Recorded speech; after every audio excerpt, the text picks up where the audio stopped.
Finding a new UX job in this economy? In this video, I'll share a cheat code on how to find a UX job even in times of layoffs and competitive job markets.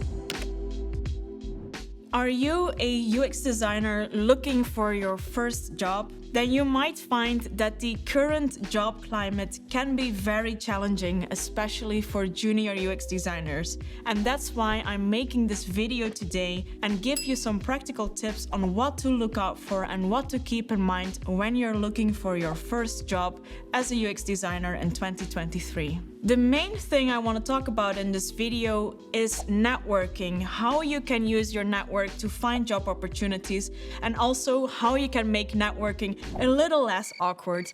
Now, before you roll your eyes, I know networking is something that we never like, but everyone needs to do it. And in this video, I'm gonna give you some practical tips that helped me personally on how to create a network and how to get better job opportunities. The tips and experiences I talk about are based on me working as a UX and product designer, but the advice I give can also be adapted to other roles in tech.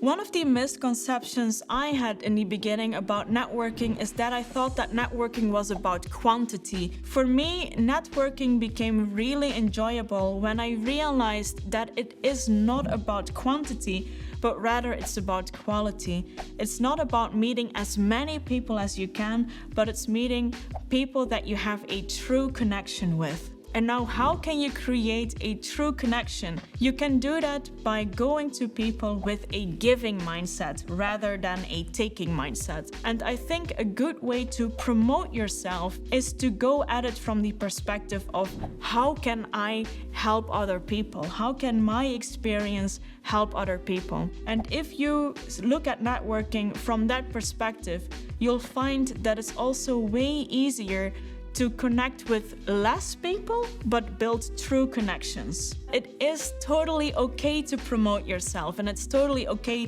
to sell your own skills. In fact, in a way, it's essential, especially in a job market that is more and more competitive. There is nothing arrogant about promoting your own experience and skills, especially not if it helps you to connect with your peers and if it helps your peers to learn from your experiences. One of the main reasons why networking is so useful is because it gives you access to opportunities that would otherwise not be exposed to you. A lot of job opportunities happen within a network. They don't even reach the public or the open job market because through networking you will find the right candidates. Or even use your network to get company insights when you're applying to a certain role and you want to learn more about the company or the culture at a company. Knowledge and sharing feedback is an important reason to build a network even when you're not looking for a job. I learned a lot about design simply by connecting with other designers and learning about their work experience, about their design processes, and about their ways of working. And in a way, they were like mentors to me. They could give me career advice, they could tell me what to look out for or what would be a sensible next step in my career. Finding mentorship in my network, for me, is one of the biggest benefits of having a network. Another reason to grow your network is because it can help you grow your soft skills. It can help you how to communicate with others, how to present yourself. And so even if you think networking is not for me because I'm not looking for a job or I already have design friends, I think having a network can still be beneficial to practice these interpersonal skills. And of course, having a network helps you increase your presence and your visibility in the industry. And especially when you're someone that's looking for your first UX job, getting this visibility is extremely important, especially right now. There are so many people that are looking for a job, so you will need to make sure that you can stand out by making sure that people know that you exist.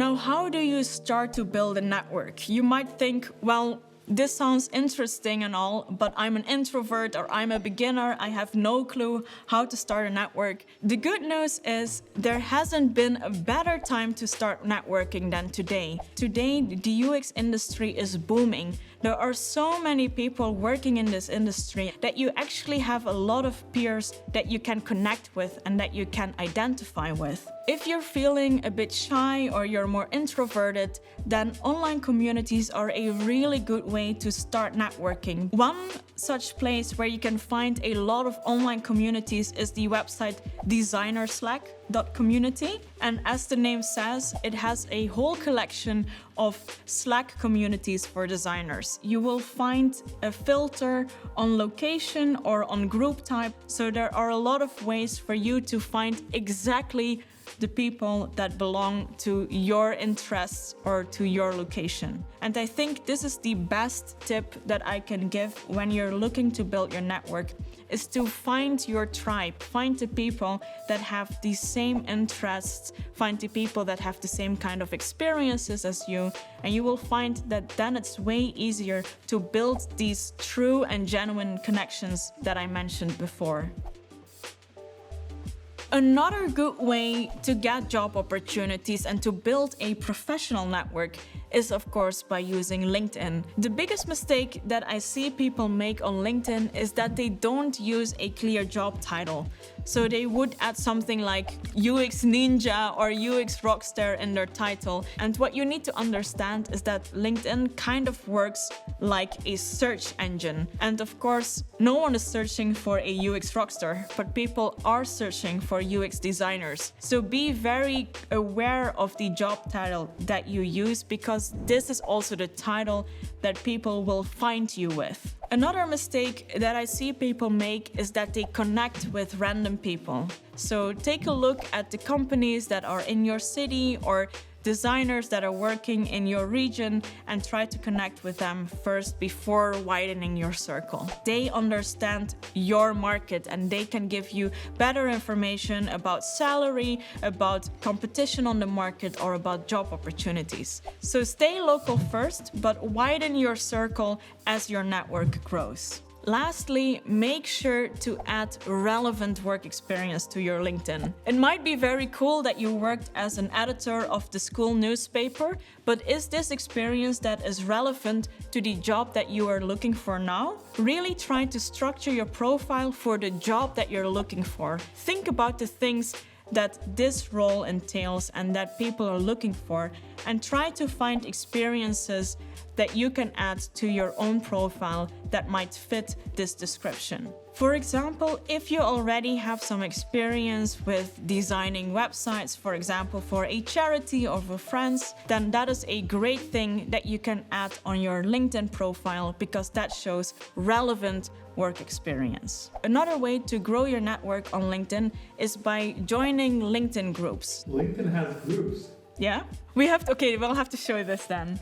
I just typed in UX design in the search bar and I already see around 1,500 results. So what we have here is the user experience design group with almost 750,000 members. So again, just like the Slack communities, here you also have very specific groups, and some groups are really big. So again, a lot of opportunity for you to get to know other people. I have 4 more tips on how to create a network on LinkedIn. First of all, become active.